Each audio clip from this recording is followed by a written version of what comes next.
আর জীবনটা সত্যিই এক স্বপ্নের মতো। যদি সারা জীবন সুখেও কাটে, কিন্তু মৃত্যুর পর শাস্তি পেতে হলে সেই সুখশান্তি স্বপ্নের মতোই মনে হবে। নিচের ঘটনাটা এই ধারণার সাথে খুব মিলে যায়।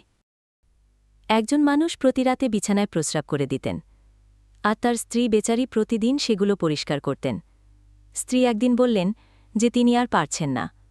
তার স্বামীর মাথায় কি ভূত চাপে নাকি? লোকটি বললেন, রাতে স্বপ্নে একটা শয়তান আসে আর বলে, চল বেরিয়ে আসি। লোকটি যখন বেরোতে যান, তখন শয়তান বলে, আগে প্রস্রাব করে নাও।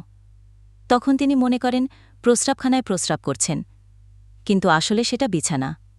স্ত্রী বললেন যে শয়তান তো জিনদের বাদশা, আর তারা গরিব মানুষ। তিনি শয়তানকে বলতে পারেন যাতে তাদের কিছু টাকা আনে দেয়, যাতে তাদের এই দুঃখের জীবন শেষ হয়। স্বামী শয়তানকে বলতে রাজি হলেন। রাতে যখন লোকটি ঘুমালেন, তখন আবার স্বপ্নে শয়তান আসল। শয়তান বলল, চল বেরিয়ে আসি। লোকটি বলল, রোজ রোজ খালি হাতে বেরাতে পারব না, কোথাও থেকে কিছু টাকা এনে দাও, তবে যাই। শয়তান বলল, এটা আবার এমন কি কঠিন কাজ? টাকা নিতে হলে আমার সঙ্গে চল, যত ইচ্ছা নিয়ে নিও। এই বলে সেই লোকটিকে এক বাদশার ধনভাণ্ডারের সামনে দাঁড় করিয়ে দিল। দেখে শুনে টাকার একটা বিরাট বোচকা ওর মাথায় চাপিয়ে দিল। বোচকাটা এত ভারী ছিল যে লোকটার পায়খানা বেরিয়ে গেল। যখন সকাল হল, দেখে বিছানায় পায়খানার স্তূপ। যখন সকাল হল, স্ত্রী জিজ্ঞেস করল, এটা কিভাবে হল?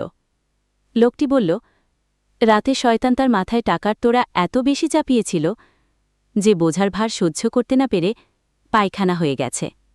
স্ত্রী বলল, আগে প্রস্রাব করতেন, সেটাই ভালো ছিল। আল্লাহর ওয়াস্তে আর পায়খানা করবেন না, তাদের টাকা পয়সার দরকার নেই। ঘটনাটা অশ্লীল হলেও যদি চিন্তা করা যায়, তবে আমাদের জীবনের সাথে লোকটির স্বপ্নের বড় মিল রয়েছে। জীবনটা যেন একটা ঘুমন্ত অবস্থা, আর মৃত্যু এসে চোখ খুলে দেবে। আমরা তখন বাস্তব জীবনে ফিরে যাব, আর নাপাক গুনাহ তখন আমাদের সারা অঙ্গে মাখানো থাকবে।